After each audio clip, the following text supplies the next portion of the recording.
every time that we gather, we got all the time in the world. Hey, folks, welcome to Free Press Sports with Carlos and Shawn. Carlos, we have one of our favorite guests. Let me just stop you right here. I'm sorry. I'm getting a little bit late. At least let me say we have one of our favorite guests today. How about that? Well, it's not you, but we have another guest. I'm a guest on my own podcast. And you're, okay. you're the star and the guest of your podcast.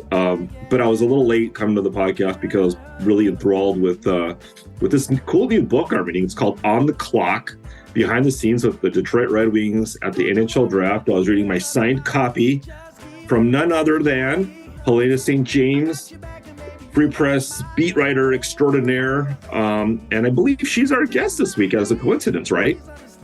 Yeah, well, what I want to know from Helene is where she ate in New York. Oh, no, this is the whole podcast now. It is. Come on, where Helene. she shopped in New York. She didn't care about eating. Whatever. No, where'd you eat in New York, Helena? Because the Wings played the airport Islanders hotel.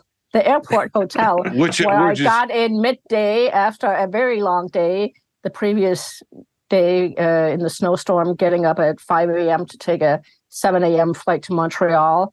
Friday, got to LaGuardia, ate at the hotel, went to the arena. There's more to my traveling than just places to eat and shopping. I know columnists do it differently, but beat writers, it's all about finding the way to the arena. No, the shopping that was Carlos's comment because he's a sexist who's stuck in the 70s, and he just assumes that if you're a woman, that's what you're going to do is shop. I was actually did you at least eat in Montreal that wasn't at the hotel? Yes, but again, it was just nonstop work. I mean, arrived day of the game, went to the morning skate. The dads were there. All right. Nobody, our bosses aren't listening. Just tell the truth. Kirk doesn't care. Anjanette doesn't care. Just tell us what you really did. You had, but if you tell Shawn, I did have a really good cup of coffee and discovered Starbucks makes a blend called Nordique that I've not seen available in the United States. So.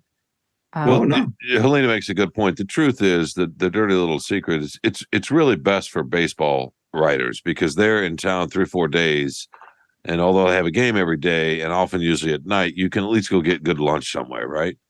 But with basketball or hockey, and you've covered both,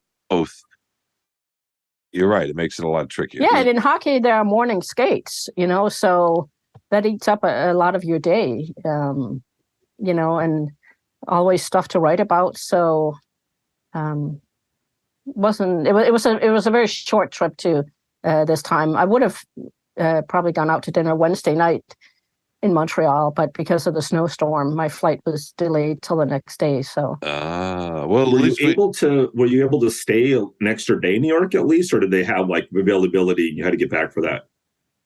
No, I just returned home.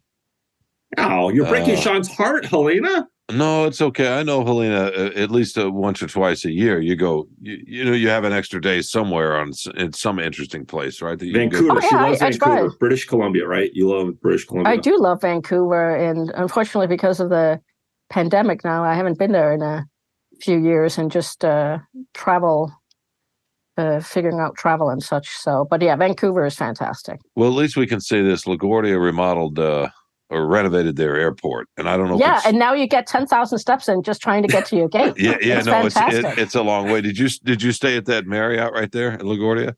Yeah. Yeah, I figured. The other thing too, Carlos, about LaGuardia is that there's no there's a bus, I guess, but there are no trains. So JFK you can take a train in. If Newark you can take a train in, but you're stuck in a cab or Uber out of LaGuardia to get to the arena. I would assume that's what you did, Helena. We did, yeah. Yeah. All right, now that we have that out of the way, what are we talking about, Carlos? Are we going to ask Helena where she's ranking the Red Wings in the 4 major pro sports teams in terms of the rebuild, and who's going to catch the Lions?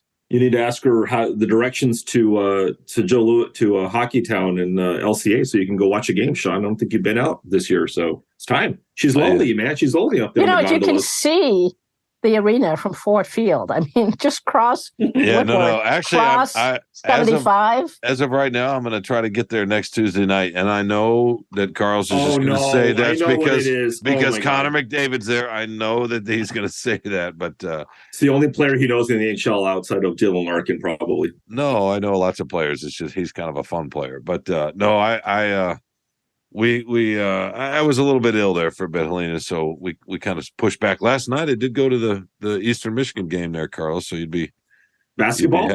Yeah. Oh, I can't believe it. You went to a basketball game. They had glow sticks. They were passing out. They kept trying to push a glow stick on me.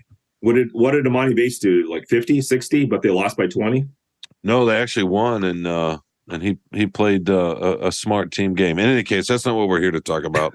You know what? And when I landed in Montreal, so first we had to wait for a gate to be plowed in order to be able to pull in at Pierre Trudeau International Airport. And then, speaking of glow sticks, those glow sticks, they stand and guide you in your plane. I'm sure that's the technical name. The guy then went over and tried to help de-ice the jet bridge.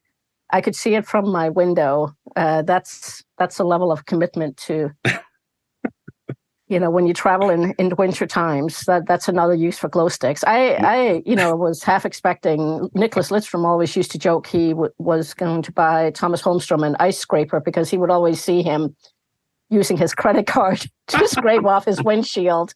This was at Joe Louis, days before they had an underground garage at Little Caesars.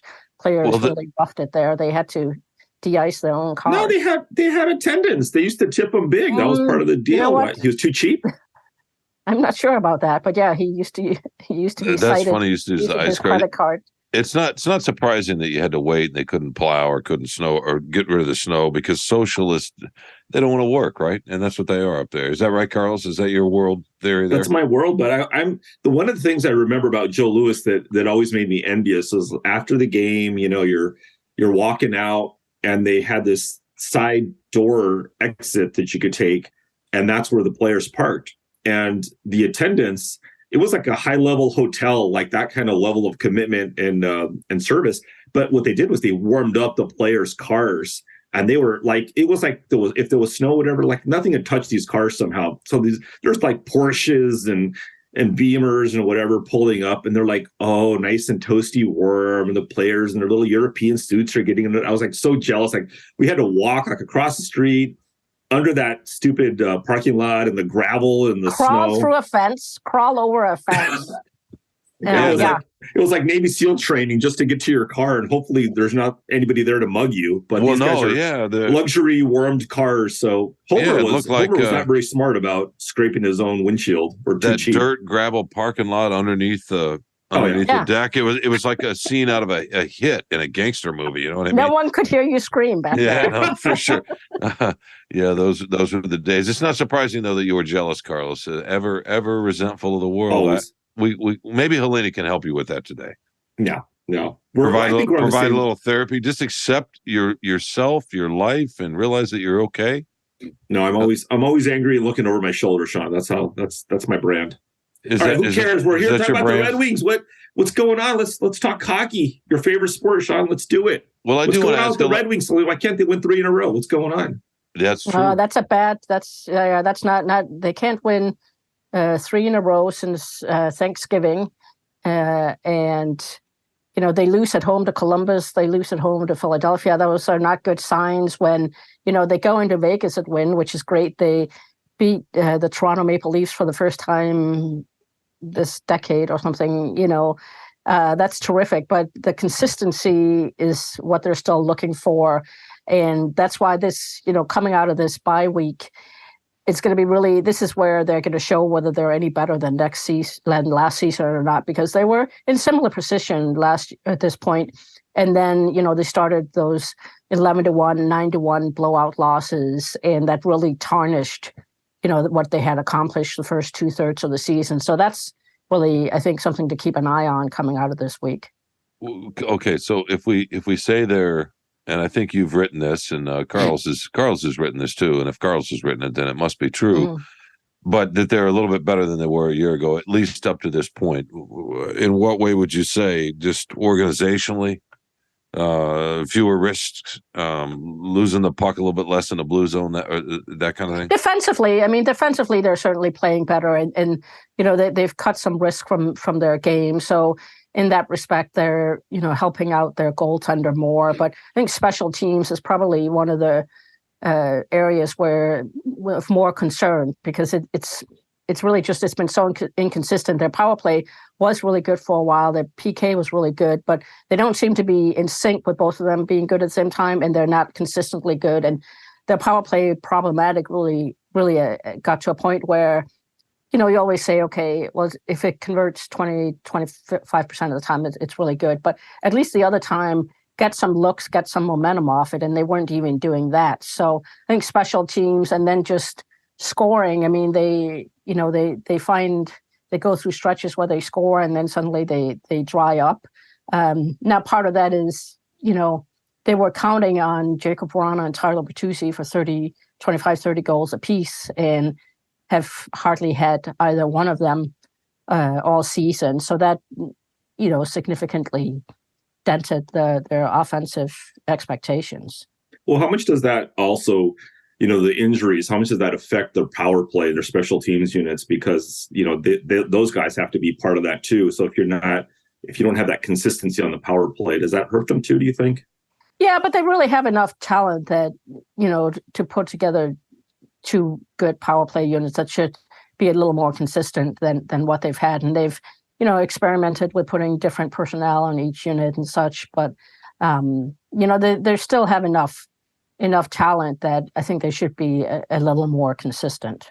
Well, I mean, since, Derek Lalonde wanted Dan Campbell, Shawn's favorite coach of the century, to come in and give him a little pep talk, he needs to follow Campbell's, a method and fire a coach, and then everything, gets rid of Anthony Lynn. The team plays better last year. Gets rid of Aubrey Pleasant.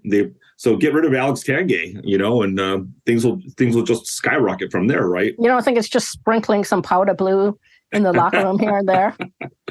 Honolulu blue. It's not powder blue. Honolulu blue, I know.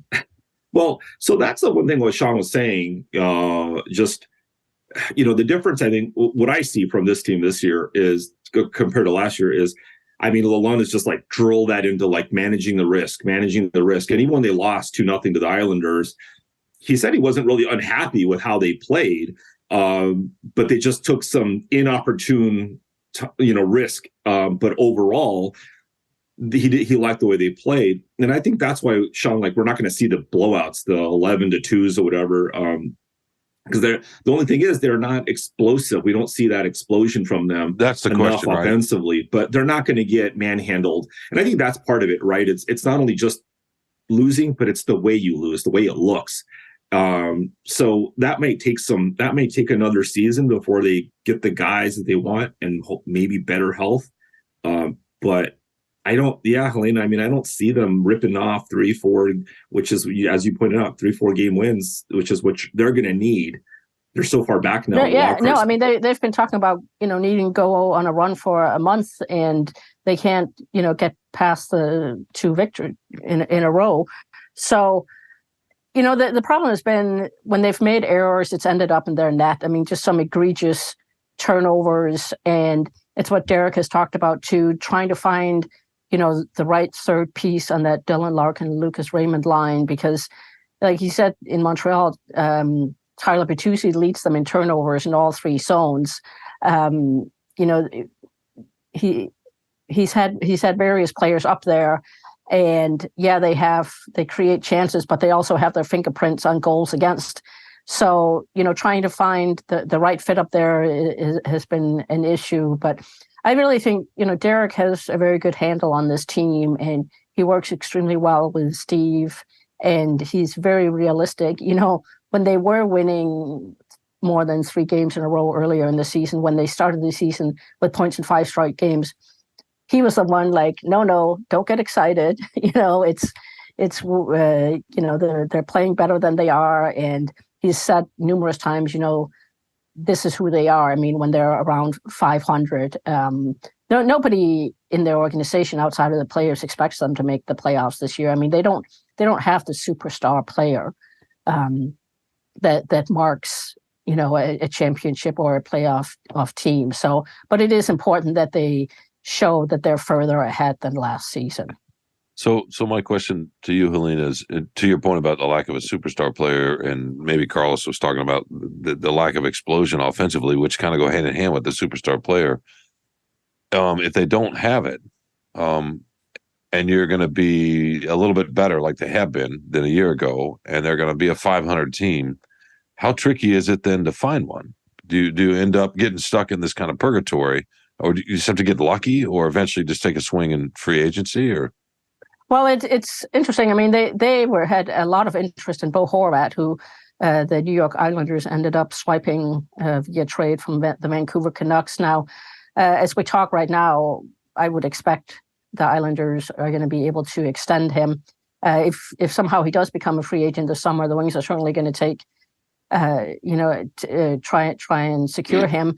Luck helps, if they finish no worse than 11th from the bottom, they'll be in the draft lottery. And, do you believe that one of these days the luck is going to change? I mean, it would be amazing if they could add Connor Bedard this summer via the draft, but I don't think you certainly can't bank on that. But yeah, I mean, luck plays into it, and they haven't had any in the draft lottery. Steve has done a really phenomenal job with where he has been able to pick.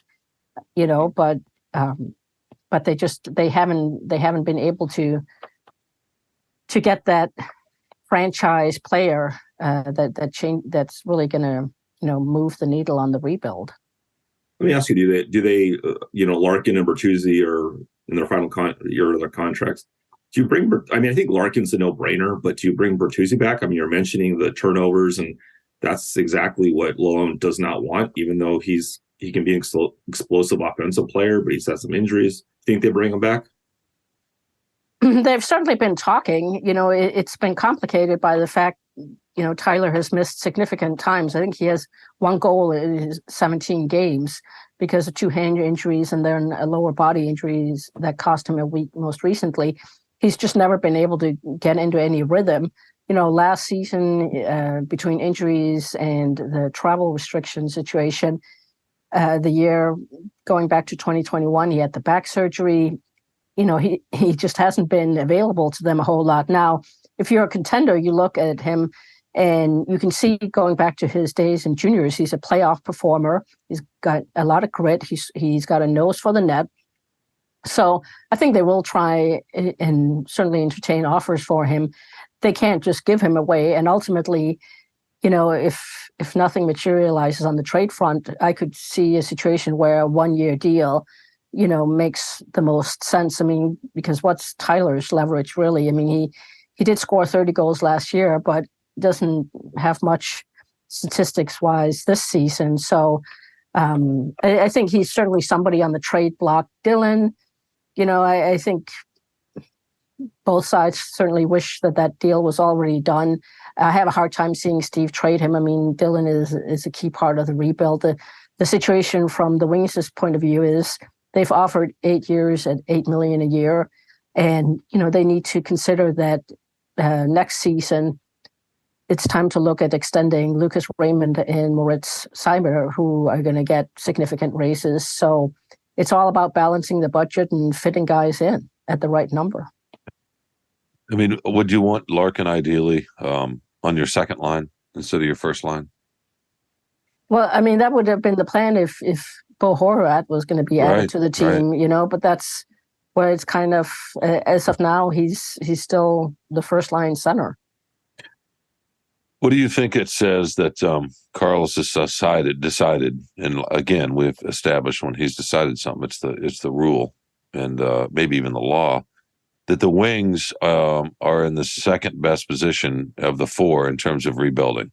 And then how sad is that if they are in fact the second best, considering where the Pistons and the Tigers are? Well, they've been at it for a number of years, right? And Moritz Seider and Lucas Raymond really have come in and made a huge difference. Would expect Simon Edvinsson, the first round pick from 2021 to join next season's team. So, I think Steve's done a masterful job in 4 years in really pushing this team forward. I just think, Wings fans have had it so good for so long that people maybe forgot how long it took Steve to win his first cup as a player, drafted in '83, which is a huge first chapter in my book. And it's not until 1997 he lifts the Stanley Cup.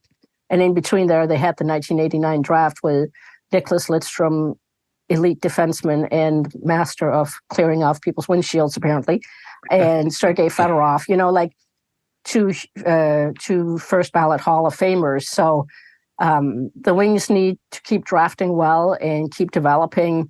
Depending on how things go, I could see them making a playoff push next season.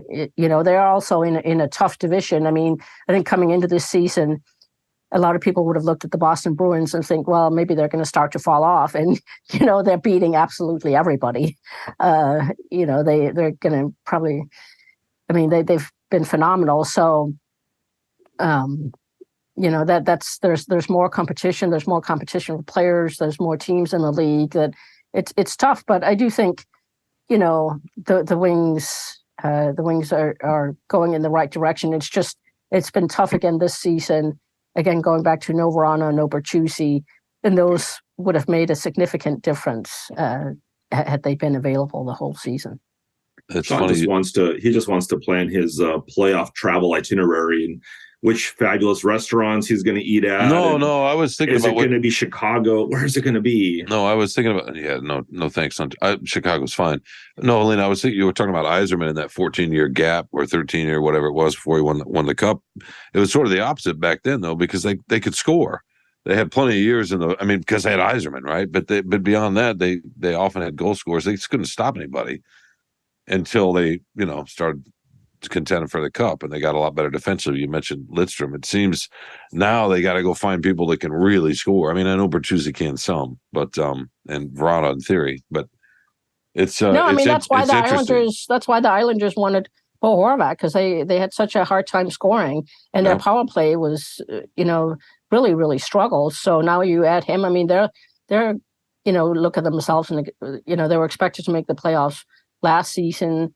And had started on the road and then were hit by COVID. So that's why scorers are at such a premium. It's gotten so much harder to score because all teams for the most part, really focus in on playing strong team defense and denying quality scoring chances.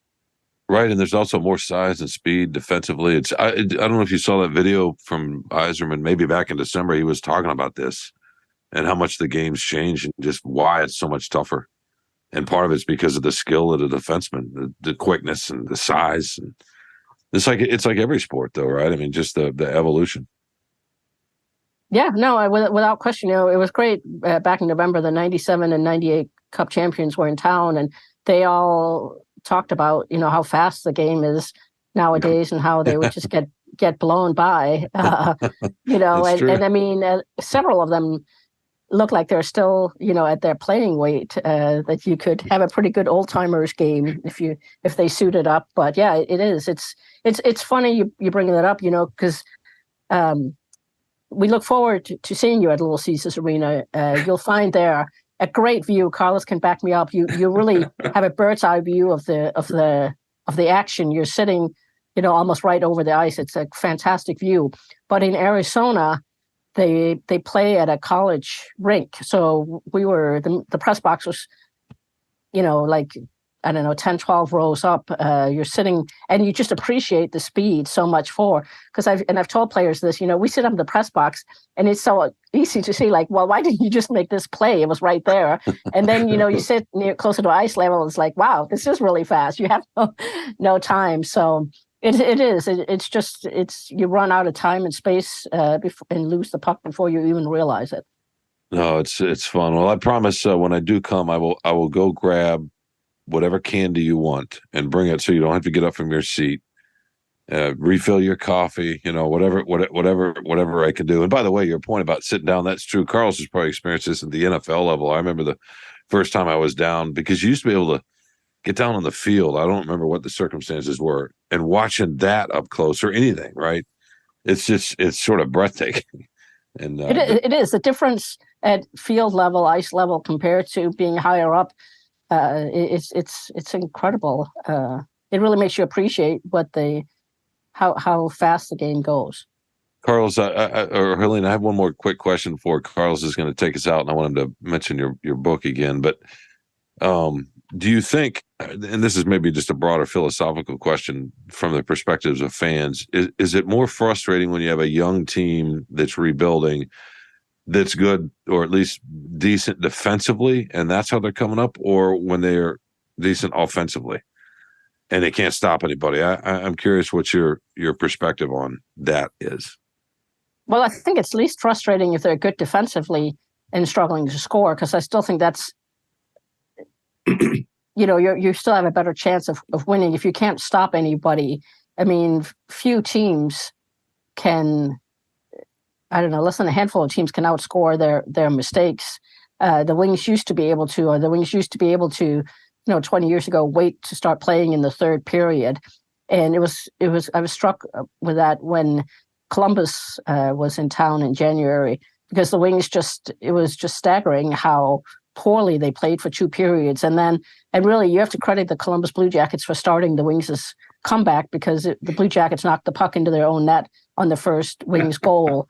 And then they made it 4-3. But they don't have the talent to just play in the third period. But I do think as much as hard as it is to score, it's how you build teams. You got to get the defenseman who, that's, you look at who Steve drafted with his first pick was Moritz Seider, a big defenseman. And then, you start building around that.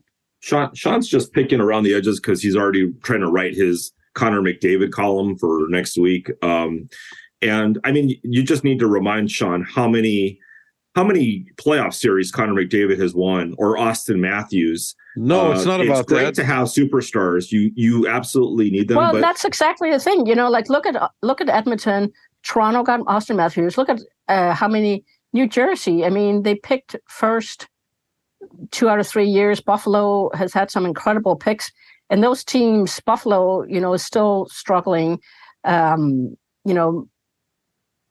Toronto, I don't believe, has won the Stanley Cup since 1967. They haven't won a playoff series in how long?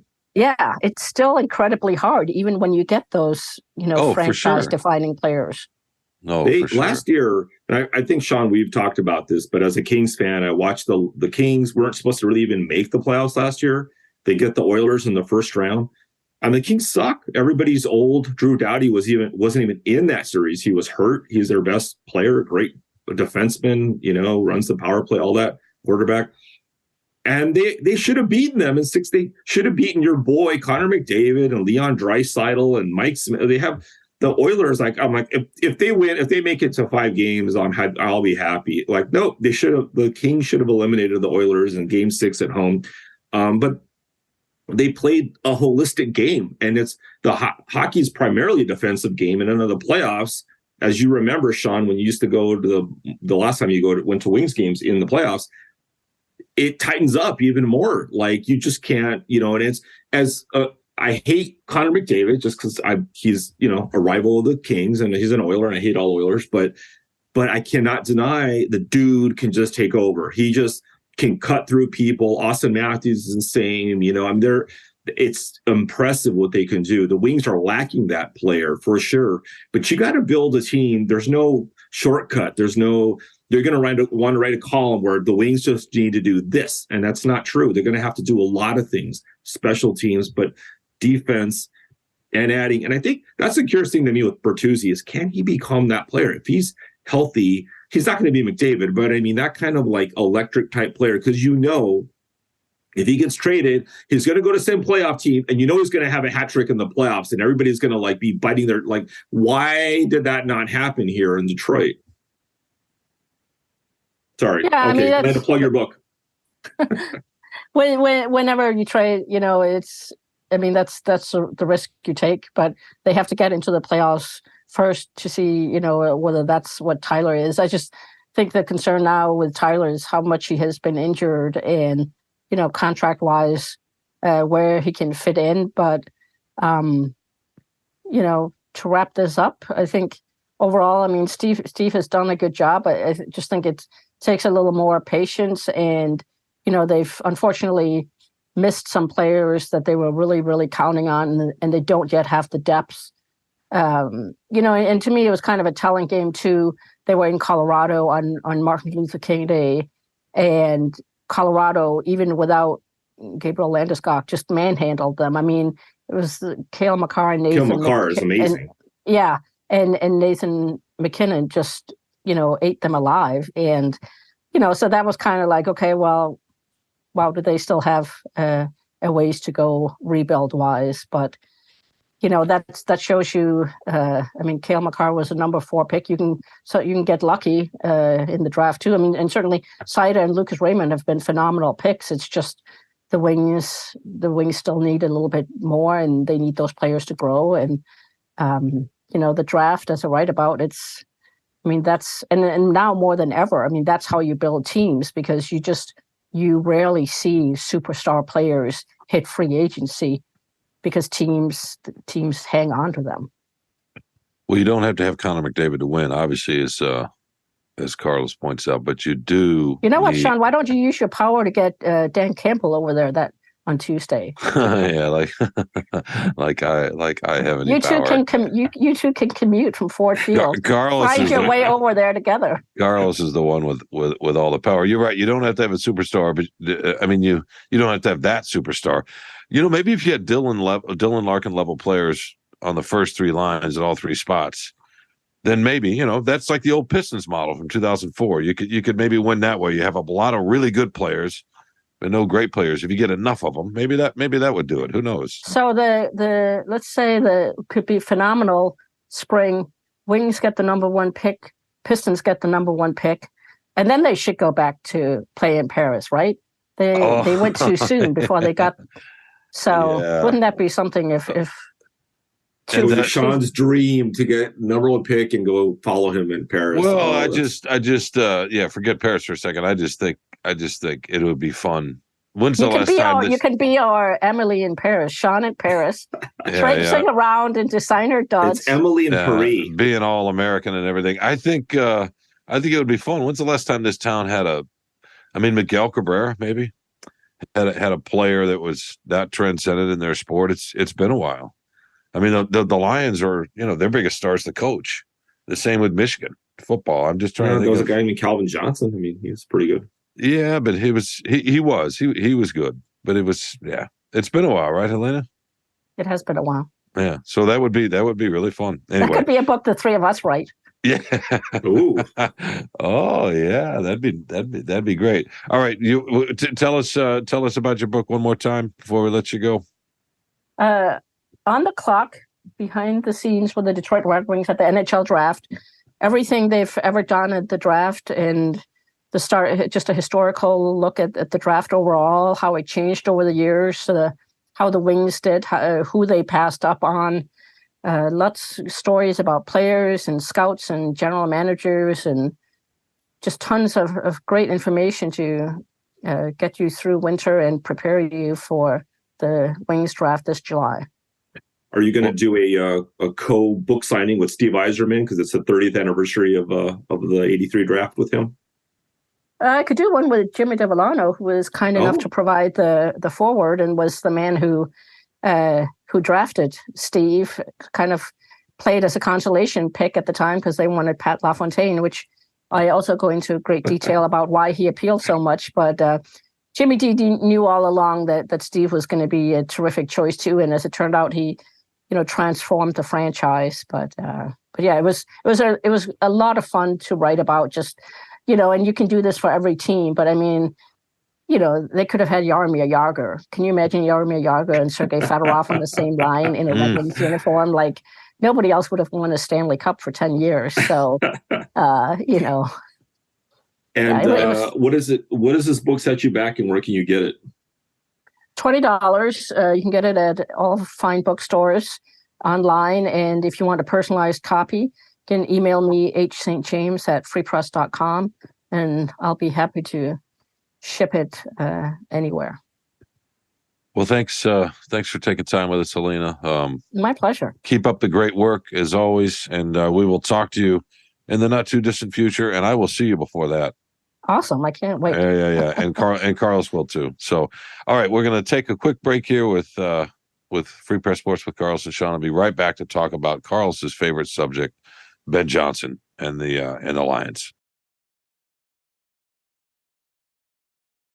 Welcome back to Free Press Sports with Carlos and Shawn. Carlos, thanks for bringing Helena in. It's always a pleasure to have her. It's fun to talk about the Wings. It's maybe slightly depressing that's the second most hopeful team around here. Did you just record what we said, what she said, and then you plugged it into Chat GPT, and she's going to basically write your column for you about hockey? No. This isn't what I'm gonna write at all. But in any case, let's talk about Lions. I really want to let's put you on the couch here for a second. I want to understand your fetish for Ben Johnson and your idea that he's somehow the reason that the franchise is changing, the culture's changing, the way these guys play, the way they compete, that's all changing, that it's all him. I'd like to know where you get this idea that he is the more important cog than Dan Campbell, which you wrote a couple of weeks ago, and then sort of kind of doubled down on that this week. So yeah, I'm just curious where you're coming from. It's out of left field, Shawn. I actually watched the games, so that's kind of where I got my opinion. With a bandana over your eyes?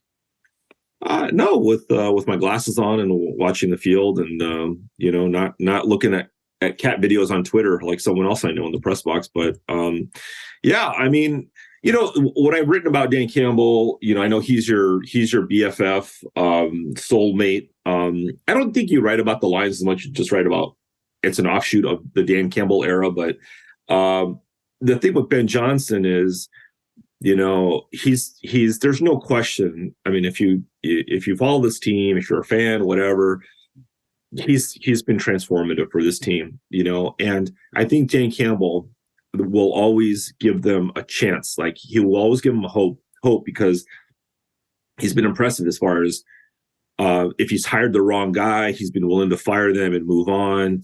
He saw enough in Ben Johnson to promote him.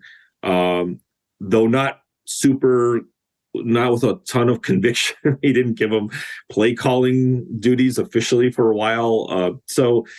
But Campbell, I like what he's doing. I really respect his job as an overall kind of executive, guiding this team. But Ben Johnson is just a little bit of he's an offensive genius. I think he has the potential to be like this, these Sean McVays, Andy Reid types, the guys who, just really can command one side of the ball.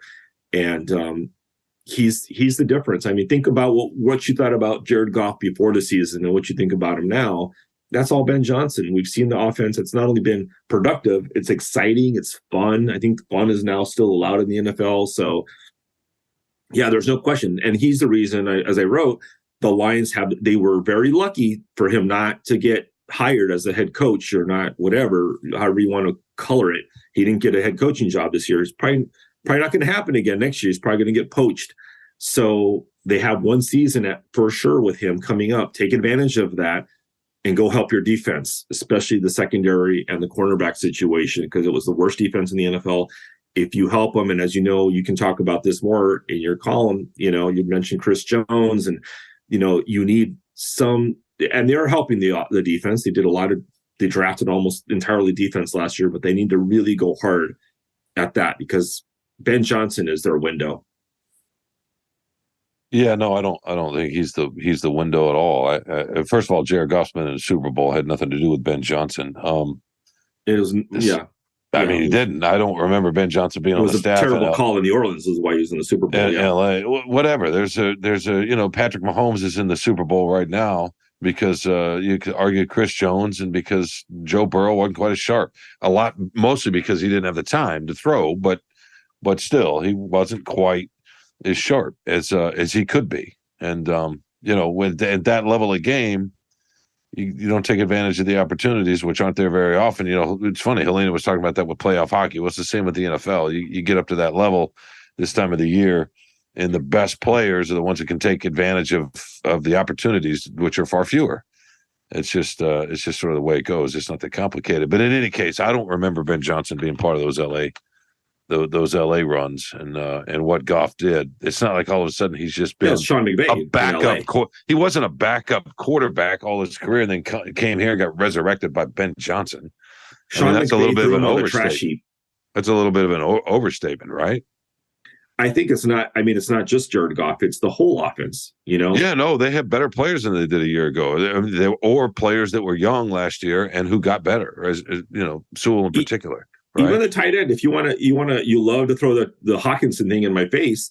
He got production out of Brock Wright and the other tight ends. And James Mitchell. No, there's no question. They're not great players, but there's no question. Decently. But he had Ben Johnson. But he had a slot receiver who took a leap from the year ago. DJ Chark, who missed a lot of time, obviously, but he made some plays, especially late in the season. Right? He was a disappointment. What's that? He was a disappointment. Chark because he was much hurt. Better. Because he wasn't hurt, he was a disappointment. No, you mean when he first started? Yeah, he struggled, but then he got hurt, and then he came back and made plays. And you're right about the tight ends. The offensive line play was great this year. I mean, it's a lot of people. Goff started playing better last year, at the end of last year, when Dan Campbell started taking over the play calling. So I don't know. But Ben Johnson was designing. He was designing the passing game at that time so we don't know how much of it was just Dan Campbell, or I guarantee you Ben Johnson had a lot to do with helping. Well, no, of course he did. Last year. Of course he did. Sure he did. And he definitely has a connection with Goff, and Goff will tell you that. But the players will also talk about the bigger picture and what Campbell has done, and that's the key. And Campbell's not the kind of coach that would ever not do anything but give his guys all the credit. We've not seen him big time anybody like that at all. It's not in his nature, which is part of the reason these guys like playing for him. In any case, you wanted to talk about the Super Bowl, if I'm not mistaken. And I don't know if you want to talk about, well, just tell me. You said, hey, let's talk about the Super Bowl. So related to the Lions, or just your own, do you have some kind of secret Philly love? No, I think I want to talk about the teams that are making it to the Super Bowl. And you wrote an interesting, column about what you just referenced it, what teams need, beyond just one player. They may not be one player away, whatever, but it's a copycat league, and you're mentioning all the different things that the Kansas City Chiefs had that the Bengals didn't necessarily have, and certainly in the NFC game, that was kind of a screw up because of Brock Purdy. We'll never know, will we? We were robbed. We were robbed from Brock Purdy's greatness, but we were robbed of a potentially great game, weren't we? But that's the whole point. If you watched Brock Purdy and the 49ers throughout the playoffs up until the NFC title game against the Eagles, he played pretty well. He made plays. He wasn't amazing. I'm sure that he wasn't. I mean, he, for being Mr. Relevant, right? Last year, no question, amazing. But that shows you that San Francisco defense was so good, and that team was constructed so well holistically. Good offensive line, Christian McCaffrey, all these different things. Pretty good tight end. Yeah. Kittle, your boy, Hawkinson's boy, Kittle. I mean, it was a really good team. And so I think the 49ers, unfortunately, I would have loved for them to get to the Super Bowl, because it would kind of dissolve this myth of, like, do you really need Patrick Mahomes or Jalen Hurts or Josh Allen or Joe Burrow to get to the Super Bowl? Like, you can do it with Mr. Irrelevant in his rookie year. Like, what? Like, that would just blow people's minds up. But Philly does that a little bit, right? Jalen Hurts is a pretty high draft pick. I mean, he's a second round player. Second round. I mean, yeah, that's okay. Even better. That's true. You don't have to get a first round guy. Good. And I don't want to diminish his RPOs and his ability to run and how I mean, their running game is in a large part because of the fact that defense doesn't know who's getting the ball when he sticks it out to the running back. Is he going to keep her to get me right? I mean, it's dynamic. It's incredible, and he's become a better passer, but he doesn't throw the ball like Mahomes or Burrow. Not yet, no. And I don't know if he ever will. Maybe he will. No, you don't. But your point is a good one, because Philly is so good everywhere else, also, like San Francisco, right? Yeah. Yeah, they have a great defense, and they're if they don't win, I mean, because also Mahomes is dinged up, so that helps Philly, but I can't see Philadelphia not winning that game. They're just too good on both sides of the ball. I mean, it's what are the number 1 or 2 defense in the NFL this year? Well, San Francisco was number 1, so they were 2. Yeah. I mean, that shows you what happened, right? You lose Purdy, and that whole game just fell apart. As good as San Francisco's defense was, you can't fight with one arm tied behind your back and no offense. No, your point. Philly is not quite the example that San Francisco was, but you're right. San Francisco got the Super Bowl and then won it, and they may well have. I mean, they gave the last time they were there, and with Garoppolo when they played the Chiefs in the Super Bowl, that was a game, right? I mean, it was a really good game. I don't remember what the score was, but that's a great, maybe not complete exact model for the Lions, but it's certainly an interesting one, right? With the idea of golf. Well, the one little thing everybody falls into this trap a little bit. With this whole idea of, is this the model for the Lions? Is this the path? Is this something? I mean, I think you mentioned something about a graduate student, a tenured professor. I mean, you're to talk about the Lions and this is the path. I mean, they have to. How about they just get to the playoffs and try to win maybe one game? I mean, it's kind of ridiculous to be talking about a Super Bowl run for the Lions, and if they can copy this and that, I mean, that can't. And you're right, the copycat league. I mean, everybody nobody has original thoughts in the NFL, so it's like, well, what worked? But you can't, like you said, you can't get Patrick Mahomes. No, you can't. You can't. Josh Allen. No, you can't copy Kansas City and Cincinnati. You can't. Right, and that's the thing with the Lions. Everybody borrows different things. I guarantee you, there's going to be some people borrowing stuff from the Lions offense because of your boy Ben Johnson. But everybody looks at, well, hey, what's working? Let's use that. But holistically, as a franchise, how you build a team, I don't know that the Bengals or the Chiefs or the whatever, they're doing something unique that they're completely changing the way that players are looked at or drafted or how they use them. They just have some really good players, some really good, coaches calling plays and designing game plans, and that's great why quarterbacks, right? Great quarterbacks, except for Purdy, and that's what's interesting is that's the historic one thing. Quarterbacks, yeah. Yeah. I mean, Mahomes for sure. Mahomes for sure. He's the one guy who's Burrow maybe maybe in the Hall of Fame. Burrow maybe. Too early, way too early for Burrow. But God, he throws some balls though that are just. So did Stafford, but yeah, I mean, right now Holmes he's going to be in the Hall of Fame. He's tracking toward that. It's way too early to say anything to say that about Burrow. He's a great player. But he hasn't really. I don't think he's separated himself from the pack yet. From anybody Well, I think else. last year's run was even more impressive because their offensive line was one of the worst in the league, and he still got him to the Super Bowl. Now, admittedly, he's got some players. I mean, Jamar Chase, he's got guys, Good and they're good defensively and they're well coached. Yeah, but Zach Taylor's a really smart offensive mind. I mean, that's another thing that really helps. That's what I'm concerned about. By the way, with Campbell is. He's never been a play caller. And so he doesn't command one side of the ball, so he's going to be a little subject to his coordinators. He's got to hire the right coordinators. And that's typically not the model in the NFL. It's usually you were a play calling coordinator, you get promoted, and you can either take over or you have a strong influence on that side of the ball. That's the only thing that Campbell doesn't have. He doesn't have that in his background. I have I mean, from my understanding, he's got his hands all over that offense, and obviously less so in the defense. But it might be. I don't want to say Belichick because it sounds like I'm comparing him to Belichick, and I am not. But Belichick had coordinators too, that had his hands all over everything. Belichick was a defensive genius for the Giants. That's why he became a coach, right? But he had a coordinator. But he had coordinators that he had presumably let have some autonomy.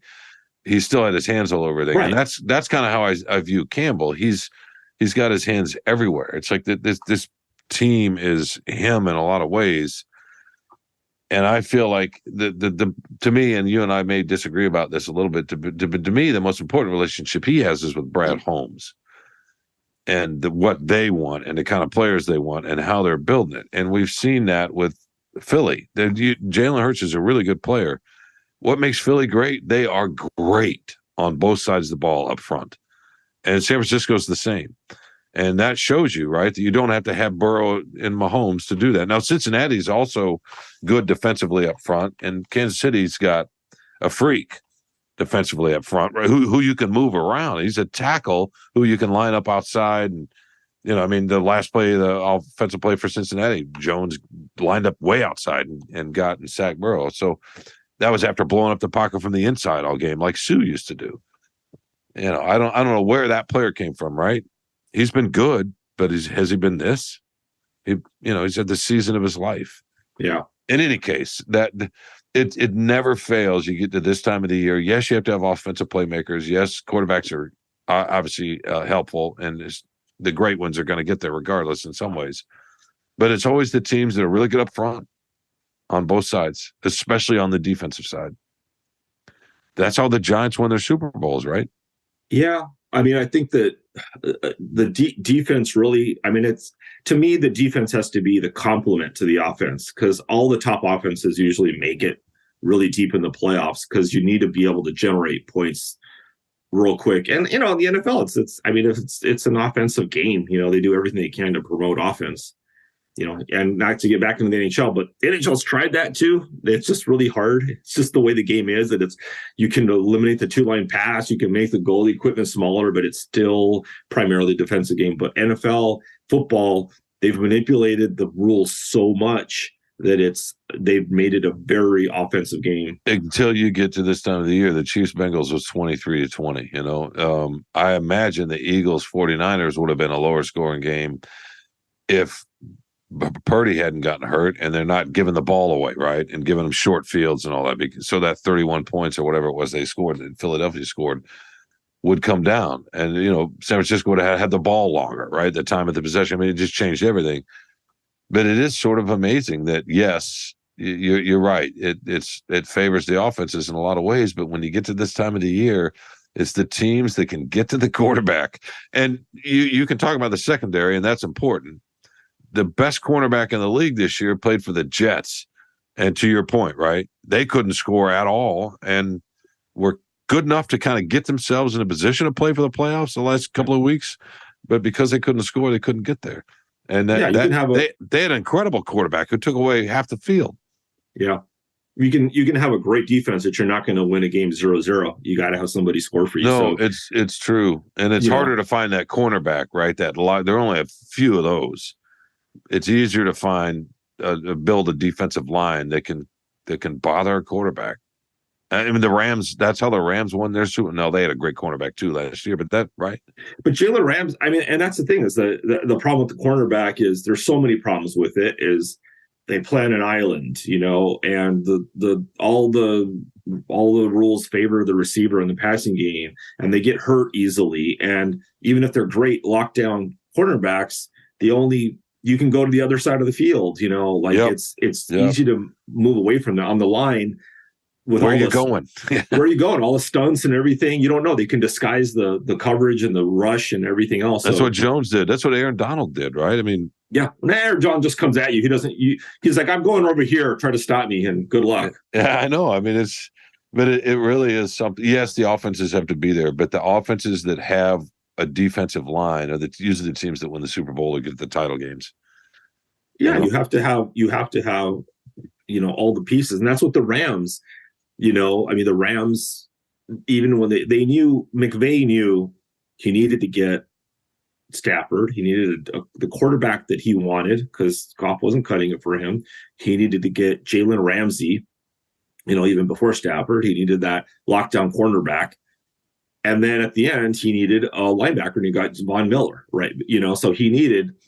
Nobody's ever one player away, maybe unless it was Tom Brady or whatever in his prime, but you need key pieces at the right time, and that's what I hope the Lions can do defensively, is just really not. Brad Holmes, you were there in the press conference at the end of the year, and he's like, "I don't know, what's a window? I don't know what a window is," and kind of playing dumb about it. Your window is now. If you're gonna, everybody tries to believe that we're gonna build this so that it's intact and we can sustain it for years and years and years to come. And it's going to be generations of winning. Like every general manager wants to think that way. It's like, no, how about right now? The team is hot. You have the players and the coaches in place. You need to add some key pieces to give yourself a chance this season, because injuries happen. Other teams get better. All this stuff anything can trip you up. While this iron is hot, strike. And right now that means key pieces on defense. Go hard on free agency. Because also in the draft, it's hard to get. It's hard. They've done really well in the draft the last 2 years, but man, getting great play out of rookies is expecting a lot. Yeah, no, Sauce Gardners don't come around very often, right? Even Aiden Hutchinson, And no, he's who just got better as the year went on. No, if sure. Brad Holmes does this again and gets like 8 sacks out of what was James Houston, like a 5th, 6th round pick or whatever he was. If he does that again, they should just put him in the Hall of Fame for 3 straight years. Has really good drafts. No, I know it's a kind of uncanny how many players he found in those 2 years, but and we'll see if he can do it again. But I think the whole fan base obviously wants more defense right now because golf's good enough. Let's end this with this. I'm going to get your thought on this. I ran into Dave Burkett. Actually, you did too. We were gathering to say goodbye to some of our colleagues who some are retiring and some are leaving for other pursuits. In any case, we run into Dave Burkett, who covers the Lions for us. You all know him if you're listening to this podcast. He's nobody's better at covering the NFL than he is. In any case, covering the NFL, the whole NFL. Well, I mean, Adam Schefter. I'd take Dave. I mean, I know that maybe sounds like being a homer. Adam Schefter, you're talking about guys that just talk to agents and break news. I'm talking about guys that know the game and give you every level of reporting, right? And the way you cover team and the way you get to know a team. That only beat writers can do that. Really good beat writers, and there are none better. In any case, he was talking about Pro Football Focus and where they rank golf in a certain kind of list, and they had him way down in the 20s, even though some other numbers have him, in the top 10. And Dave was pointing out what this particular, I don't want to call it a study, but this particular list pointed out was that the reason he was ranked there is because although he didn't turn the ball over, he played great ball, the numbers are great in a lot of ways, he still doesn't make that many plays on his own. And I know it's ridiculous to say on your own when you're talking about a game with 11 players out there or 10 other players. But that's an interesting thing to think about. Like what you get to this level that we've been watching, we're talking about the Super Bowl the last couple of weekends. Is Goff good enough to make a few plays a game here and there, right? We saw it against Green Bay, actually, when he rolled out. Now, that was a design from Johnson, but he rolled back to his left and threw back to his right, threw a beautiful ball down the field that set up their first touchdown against the Packers in the final. But I don't know. I'm curious what you think of that. Now, maybe that's just Burkett not liking golf.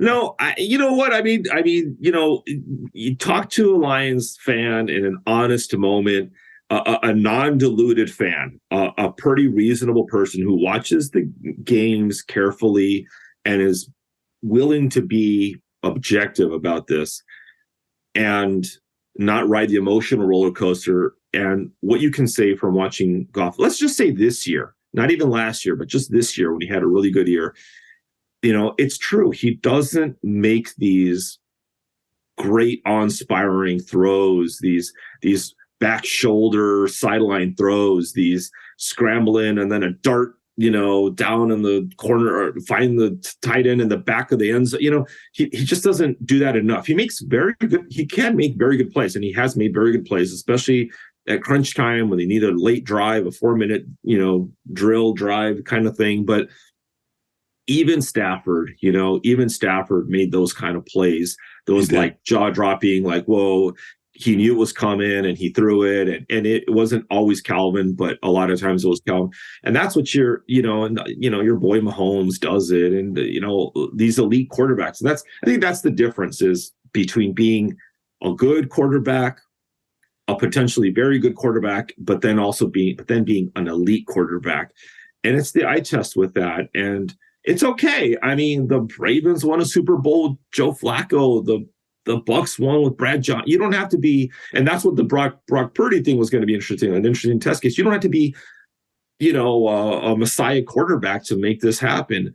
And even Stafford with the Rams last year, he played well, but he wasn't like consistently amazing.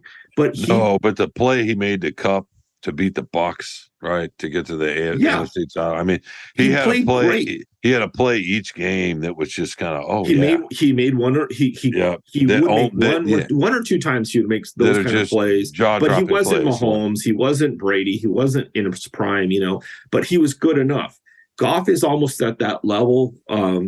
But yeah, I mean, I can see it. I understand and I've talked to some of the guys at Pro Football Focus, and and a lot of it is not a lot of it, but I think sometimes their stats are colored by what they see, because these people are coaches. They've been scouts. They've been evaluators. They know what they're looking at.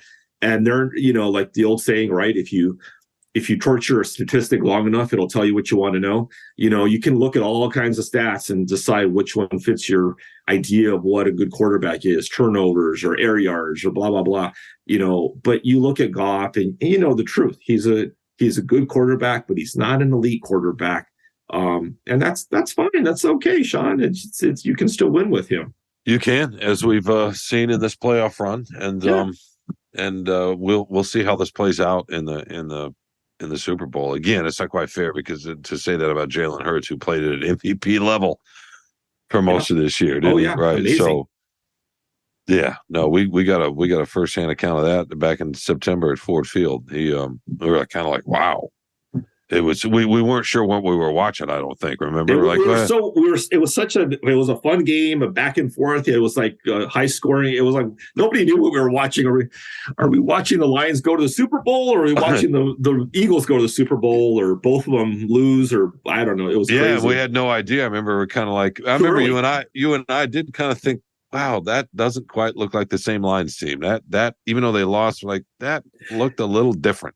Everybody after that game. Everybody in the NFL said the Eagles they look bad. It was an indictment on the Eagles after that first game, because how can they, it was in Detroit, but how can they struggle against the Lions? 3 wins last year. Oh my God. Everybody was like scared about the Eagles. And it turns out, you're looking at a Super Bowl team and another team that ends up going 8-2 down the stretch. Right. So it turned out to be a great game between two of the more surprising best teams in the NFL, actually, in the NFC at least.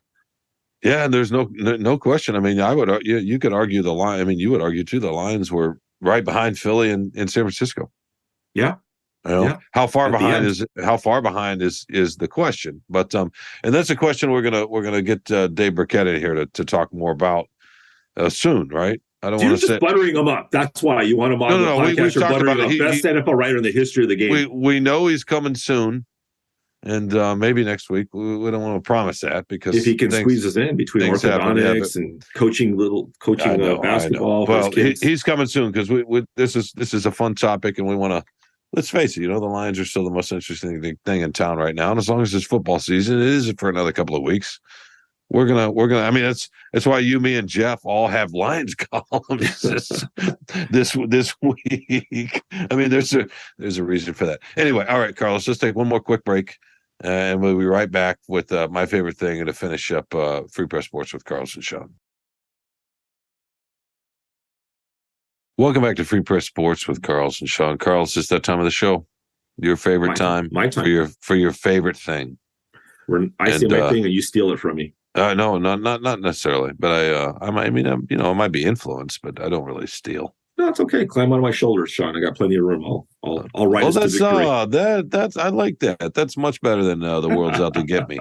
I like that. You're not heavy. You're my brother. Own yourself. You know what I mean? Own your space. I like that. All right. My favorite thing this week is, it was a reminder of trying something new, because my wife got us to start watching this HBO series, The Last of Us. It's based on a video game about like a pandemic and kind of zombies and things. And that's typically very much not my thing. never watched The Walking Dead, all that kind of silly stuff. I really don't go in for that. But she was reading about it and like, hey, this thing's getting good reviews. You know, Pedro Pascal from The Mandalorian's in it. Let's give it a shot. I was like, okay, From whatever. The Mandalorian, you mean from Narcos, man? Come on. And from Narcos, and from Wonder Woman, and like, yeah. So we like Pedro, and so okay, let's do it. So this last Sunday, it comes out on Sunday. It was the third episode, and the first two episodes were good. They were intriguing, good writing, good storyline, but kind of what you would expect. It's, you know, zombie killing, and at this last one, it was the third episode, and she had read ahead, and the critics who all watch it ahead of time said the third episode of this series is like amazing. And it was, and the thing about it was, I'm not going to spoil anything in case anybody hasn't watched it, but the title of it is Long, Long Time. It's named after the Linda Ronstadt song that's used in the episode. And I'm not going to give anything away from it. She was trending, by the way, Carlos. She was trending. Linda Ronstadt was trending, so that shows you the power of this. The downloads for that song from Linda Ronstadt went up 4,900% after that episode came out. That's amazing. And so the only thing I'll say is Nick Offerman and Murray Bartlett. If you watch The White Lotus, he played Armand in the first season, the hotel concierge guy. Love him. I've never seen an episode, or I can't remember the last time, probably when I watched Mad Men, never watched an episode of TV where I thought, not only are these two, or the principal actors, going to win the Emmy, but this episode is going to win the show the Emmy. It was that good, Shawn. And it just reminded me, it reinforced, my wife didn't lord it over me, but it reinforced sometimes it's okay and you need to push yourself to get out of your comfort zone and try new things. Good for her. And, you know, maybe if you're a big time columnist, go to a hockey game once in a while. But for me, it was to try Are you calling yourself show. A big time columnist? Yeah, that's me. That's what I'm talking about. But to take a chance on a zombie TV show based on a video game like that, I never would have watched this show on my own. So, and by the way, little plug for the Banshees of Inisherin, really, really good movie that I think it's been nominated for the Academy Award for Best Picture. Martin McDonagh, he did In Bruges, he did 3 Billboards Outside of Billings, Montana. Great movie, subtle. It's an allegory. It has Brendan Gleeson and Colin Farrell. But the guy who really, and we've seen him in a few things, Barry Keoghan, he plays a young kid. He probably will win the Best Supporting, or he could win the Best Supporting Actor award. So try that one. Stay with it. It's a slow kind of thinker, but it's really, really good. It'll have you talking for a while afterwards. So Banshees of Inisherin and The Last of Us. So, and Everything Everywhere all at once. Overrated. I fell asleep. I didn't like it. I haven't seen it. Yeah, no, it's overrated. A little too much going on. People just love Michelle Yeoh. I mean, you don't like Asian people. That's the problem. For some reason, you don't like Asian people because you don't like you don't like Asian food. My best friend was Chinese, but no, I don't like Asian. No, because you don't like Asian food because there's a little bit too much going on. Too much spice. And by the way, so therefore you don't like Asian people because you don't like Asian food. No, by the way, I have to blame you because you mentioned Chinese food last week. You went to get some Chinese food or something, right? I did. I think you mentioned Chinese food. Either we were talking about it on our own or something. You mentioned having some Chinese food, and somewhere like you'd go with your sons to Pinball Pete's and then get Chinese food. Oh yeah. That was not very good Chinese food, but yes. But it reminded me, and it's a splurge for us because it's not great for you. But there's a pretty good Chinese food here in Grosse Pointe Park, and I was like, I couldn't get it out of my head, and I had to order it, and I was like, dang it, this is Shawn's fault for me getting all this MSG in my system, but it was wonderful. Yeah, no, there are places out there where you don't have to have the MSG. But yeah. All right, how are you going to steal that? Oh, I'm not going to steal that. I can't believe you think that movie's overrated, although I haven't seen it. But You haven't seen it, but you know I'm wrong. no, well, yeah. I mean, although, by the way, Mark Fellhauer produces the podcast ML Sell of Detroit. Our colleague, Mike Elrick, I'm not going to call him ML. I refuse to.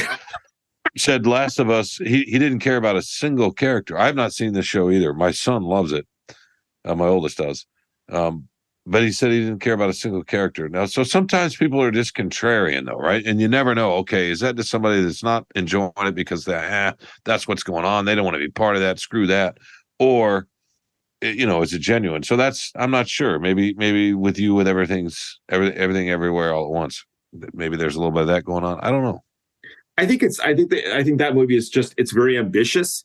It's kind of a fun movie. It jumps around a lot. I give them a lot of credit for trying that, but it lacked cohesion. I think it lacked a little too sophisticated for you to follow. No, it was a little too silly. Was the problem? And you don't like the multiverse. You don't like the multiverse, do you? You don't like the multiverse, but little things where it was like, okay, that's cute, kind of what they're getting at here, but they kept going back to a version of that.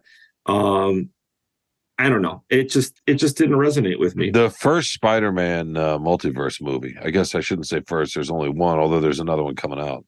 Right. Was just fantastic, glorious. Yeah, it was really groundbreaking. It was really, really something. Yeah, that's my favorite thing is talking with you about movies. No. Your favorite thing was the get together. I'm sure.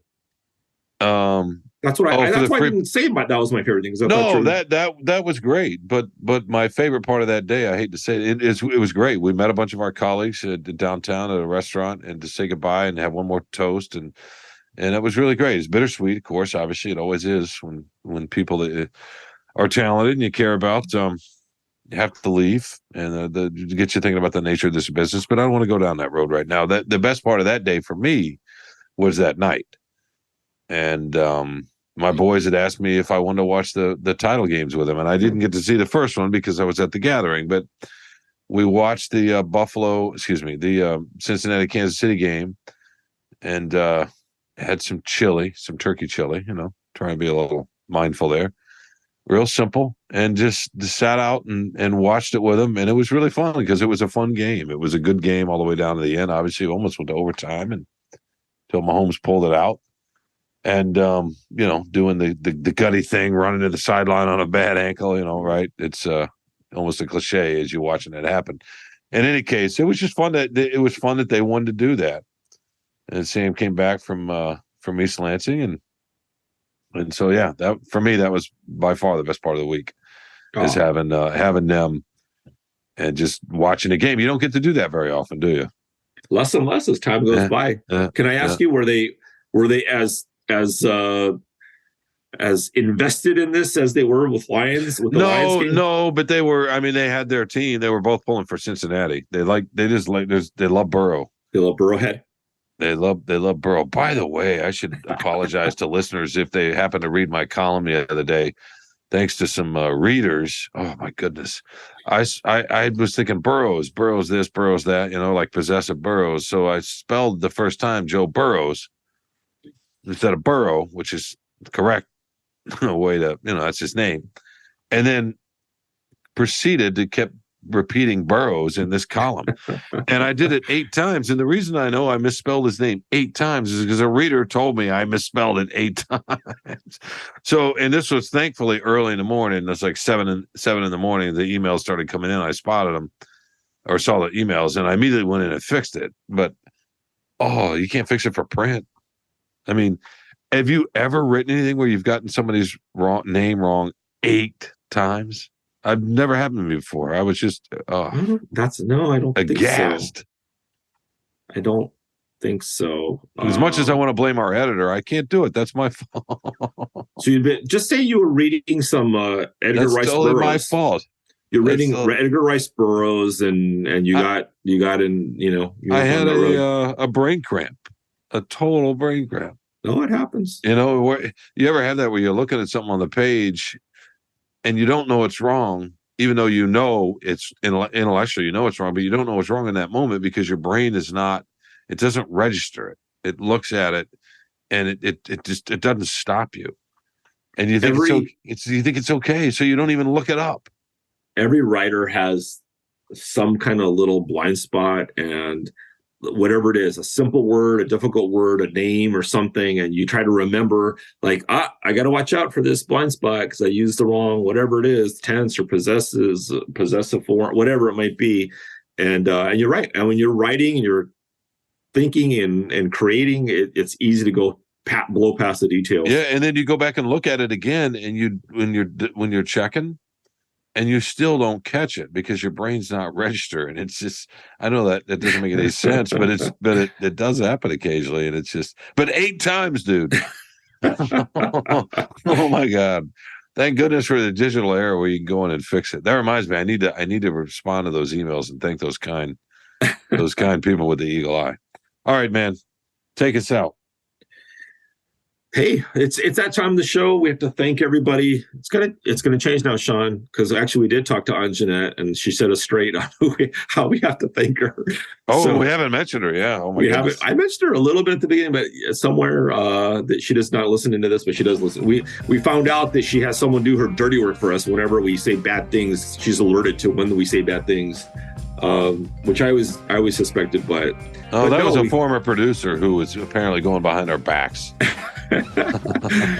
We won't mention his name. No, we love mention Ted. We love our Ted. current producers, Andrew Hammond and Robin Chan, and our executive producers, Kirkland Crawford and Anjanette Delgado, who is now double dipping and wearing 2 hats as the interim editor of the Free Press, Anjanette Delgado. And Kirkland Crawford, the sports editor. I mentioned he was executive editor, executive producer. He does more than he does. We have to say his title too. We do, because he does a little bit more than spend time with this little, That's true. podcast. He creates like the whole thing that we can post it on our site. He's in charge of the most important part of the newspaper. Not important, but paying us, giving us raises. Yeah. Well, yeah, I was going to say sports. This is the most important part. Not the democracy, but it does give people something to distract from the democracy around us, right? Yes. How about that? And this hasn't gone long enough, so tell everybody where you can find the podcast. If you Spotify, Apple, wherever you find your favorite podcast. When you get there, subscribe. That's the most important thing. Plus, it makes it easy. You get a little alert on your phone or your iPad, whatever. If your laptop, your PC, if you're a little bit older and need the bigger font there, and that's fine. Like I do. I can certainly relate to that. But yes, subscribe and give us a rating. That'd be great too. But mainly subscribe, and it'll make it easy on all of us. I think so. If you're here, you might as well do it. All right, Carlos, that was fun. I want to thank you, my brother, and I look forward to this every week. And of course, I want to thank the listeners, all 6 of them. I think that we're grateful to have them. Until next week, my man. All right, I'm waiting for you to salute. You're not going to salute? I didn't know I was allowed to talk. Okay, yes. No. My brother, until next week with the great Dave Burkett, hopefully. Yeah, hopefully. If not next week, soon. We'll have him soon. All right, I'll talk to you, man, and we'll talk to you listeners next week with more Free Press Sports with Carlos and Shawn.